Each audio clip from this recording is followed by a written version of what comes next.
Saudara-saudaraku, para bapak, para ibu, sidang sholat Idul Adha yang saya muliakan.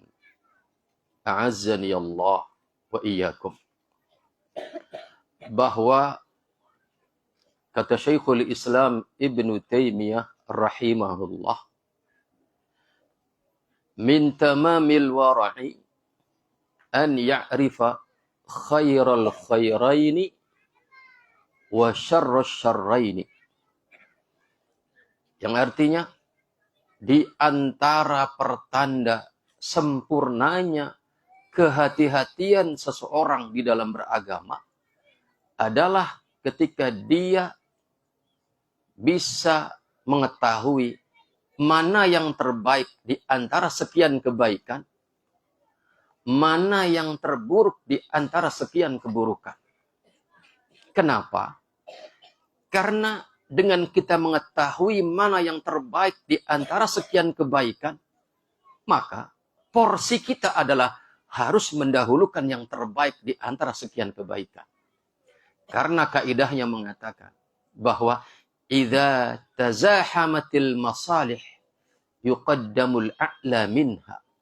Bahwasanya ketika di hadapan kita ada beragam kebaikan yang kita tidak bisa mengerjakan seluruhnya secara bersamaan, kecuali harus ada yang didahulukan dan ada yang ditinggalkan, maka dahulukanlah yang lebih tinggi, yang lebih baik kemuliaannya.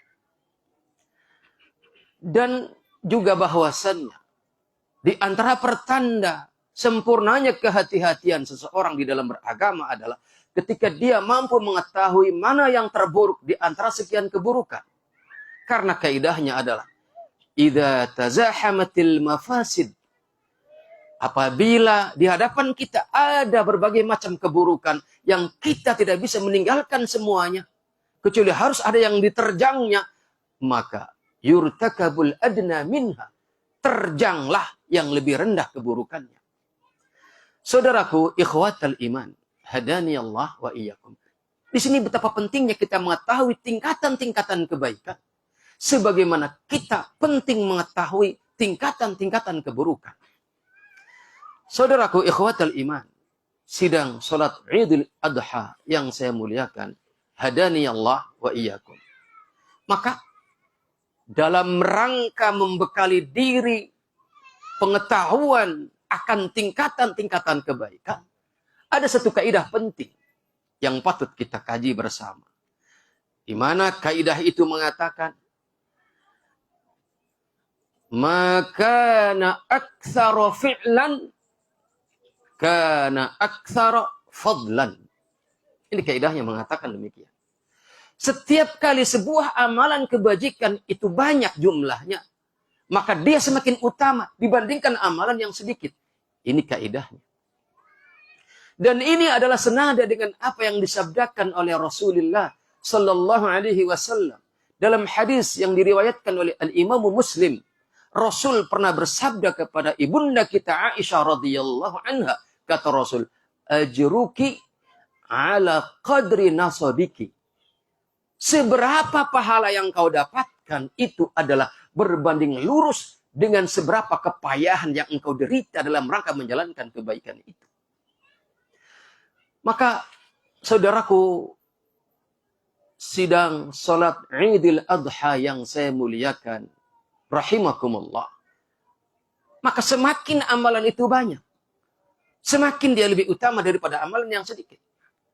Makanya kenapa para ulama mengatakan bahwasannya sholat witir, ya, sholat witir 3 rakaat yang 1 salam dengan sholat witir 3 rakaat yang 2 salam itu lebih afdol yang 2 salam. Kenapa? Karena makana aktsar fi'lan, setiap kali sebuah amalan itu banyak perbuatannya, maka dia lebih utama daripada yang sedikit. Maka ketika kita mengerjakan sholat witir 3 rakaat dengan 2 salam, maka ada takbiratul ihram 2 kali daripada kalau 1 salam. Maka ada niat 2 kali ketimbang kalau salamnya cuma 1 sholat witir itu. Sedangkan niat itu kata Rasulullah Sallallahu Alaihi Wasallam, atau sebagaimana dikatakan oleh para salaf, bahwasanya niatul mar'i ablaghu min amali. Niat baik seseorang itu lebih dahulu sampai ketimbang amalannya. Karena niat yang baik itu pasti baik. Sedangkan amalan yang baik belum tentu dia baik secara niat di hadapan Allah Subhanahu wa taala. Maka atas dasar kaidah ini, di mana kaidah ini mengatakan setiap kali amalan itu banyak, maka setiap kali itu pula dia lebih afdal ketimbang yang lain.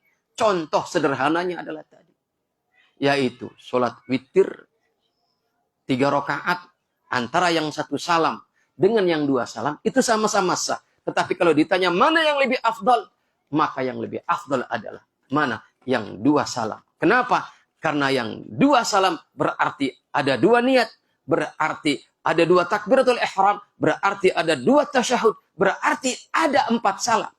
Semakin amalan itu banyak, maka dia semakin afdal di hadapan Allah Subhanahu wa taala. Inilah tingkatan-tingkatan kebaikan yang perlu kita ketahui. Tetapi saudaraku, sidang sholat Idul Adha ini adalah tidak mutlak. Demikian kaidahnya. Tetapi di sana ada bahwasannya amalan yang sedikit, yang berarti dia itu secara hitung-hitungan pahala itu lebih sedikit daripada amalan yang banyak. Tetapi dia ahabbu ilallah. Dia lebih dicintai oleh Allah Subhanahu wa ta'ala. Mana contoh kasusnya? Contoh, antum berkurban dengan seekor kambing di tanggal 10 Dzulhijjah. Ya. Antum berkurban dengan seekor binatang ternak, kambing 1 ekor, maka itu lebih afdal ketimbang ketika antum di tanggal 10 Dzulhijjah itu bersedekah berupa uang dengan nominal 10 kali lipat ataupun berapa kali lipat dari harga seekor kambing itu. Kenapa?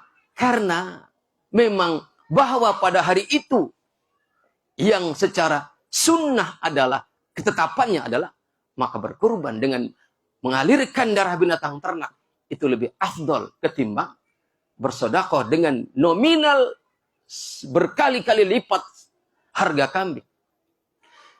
Maka disinilah juga menjadi penting bahwasanya setiap amalan itu walaupun sedikit, tetapi dia ala sunnah, maka dia akan lebih afdol jika dibandingkan dengan amalan yang banyak dan pahalanya banyak. Maka di sini kita menjadi perlu tahu mana yang ala sunnah. Contoh kasus lain yang membuktikan akan apa yang saya katakan tadi, bahwa pada zaman Rasulullah Shallallahu Alaihi Wasallam ada 2 orang sahabat Rasul melakukan perjalanan, melakukan safar. Di tengah perjalanan datang waktu sholat masuk, sementara tidak ada air bagi mereka untuk berwudu. Maka solusinya adalah mereka bertayamum. Kemudian mereka sholat. Setelah selesai sholat, salam, assalamualaikum, sampai selesai. Tiba-tiba kemudian mereka mendapati air. Maka 2 orang sahabat Rasul yang mulia ini berbeda langkah mensikapi ditemukannya air setelah selesai sholat. Yang mana sholat tadi adalah menggunakan tayamum. Yang satu tidak mengulang sholatnya. Yang satu mengulang berwudu dan sholat, mengulang sholatnya. Terjadi perselisihan sikap, terjadi perbedaan langkah mensikapi ditemukannya air pasca sholat, yang mana sholat tadi adalah menggunakan tayamum. Maka keduanya berbeda pendapat, dan sesampainya di hadapan Rasul, mereka bercerita akan apa yang mereka alami di perjalanan itu. Maka apa kata Rasul? Terhadap yang mengulang sholatnya, walakal ajru marrataini, bagimu pahala 2 kali. Sementara kepada yang tidak mengulang, berarti pahalanya cuma 1. Tetapi apa kata Nabi? Asabtas sunnah, engkau telah sesuai dengan sunnah. Di sini perbandingannya antara yang satu sesuai dengan sunnah, yang satu pahalanya 2 kali lipat. Tentunya yang terpuji adalah, yang afdol adalah apa yang sesuai dengan sunnah. Disinilah perlunya kita mengetahui mana momentum-momentum yang memang pada hari itu adalah telah ditentukan amalan yang afdal adalah itu, yang sesuai dengan sunnah. Maka saudaraku ikhwatal iman, hadani Allah wa iyyakum. Inilah pentingnya kita mengetahui mana yang baik, mana yang terbaik di antara sekian kebaikan, agar kita bisa memprioritaskan yang terbaik. Karena ketika kita salah prioritas, walaupun itu adalah sebuah kebaikan, tetapi ketika kita salah, maka kita dianggap salah. Karena apa? Salah prioritas. Kesalahannya bukan karena menjalankan itu pilihan, yang lebih tidak afdol, yang mafdul, yang keutamanya rendah. Bukan. Tetapi kesalahannya adalah karena dia salah prioritas. Demikian pula ketika di hadapan kita ada beragam keburukan yang kemudian kita tidak bisa menghindar kecuali harus ada yang diterjang. Kemudian kita salah menerjang, salah memilih yang harus diterjang. Padahal kaidahnya mengatakan jika kita berada di hadapan situasi yang dilematis, serba salah, ya, maka pilihlah kesalahan yang paling rendah. Kalau kemudian kita salah memilih, maka itu adalah sebuah kesalahan di dalam syariat. Maka kata Syekhul Islam, min tamamil wara'i an ya'rifa khairal khairaini wa syarras syarraini. Demikian, semoga bermanfaat.